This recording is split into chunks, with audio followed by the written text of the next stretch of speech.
Amos 1, judul. Perkataan yang dinyatakan kepada Amos, salah seorang peternak domba dari Tekoa, tentang Israel pada zaman Uzia, Raja Yehuda, dan dalam zaman Yerobeam, anak Yoas, Raja Israel 2 tahun sebelum gempa bumi. Hukuman atas bangsa-bangsa lain. Berkatalah ia, Tuhan mengaum dari Sion dan dari Yerusalem, ia memperdengarkan suaranya. Keringlah padang-padang penggembalaan dan layulah puncak gunung Karmel. Beginilah firman Tuhan, karena 3 perbuatan jahat Damsyik, bahkan 4, aku tidak akan menarik kembali keputusanku, oleh karena mereka telah mengirik Gilead dengan eretan pengirik dari besi. Aku akan melepas api ke dalam istana Hazael, sehingga Puri Ben-Hadad dimakan habis.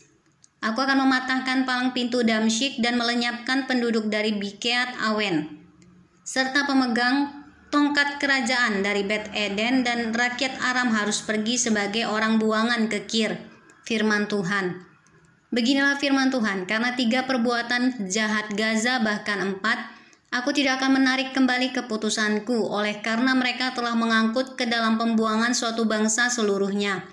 Untuk diserahkan kepada Edom, aku akan melepas api ke dalam tembok Gaza, sehingga purinya dimakan habis. Aku akan melenyapkan penduduk dari Asdod dan pemegang tongkat kerajaan dari Askelon.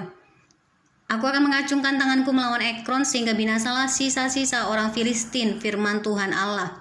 Beginilah firman Tuhan, karena 3 perbuatan jahat Tirus, bahkan 4, aku tidak akan menarik kembali keputusanku, oleh karena mereka telah menyerahkan tertawan suatu bangsa seluruhnya kepada Edom dan tidak mengingat perjanjian persaudaraan. Aku akan melepas api ke dalam tembok Tirus sehingga purinya dimakan habis.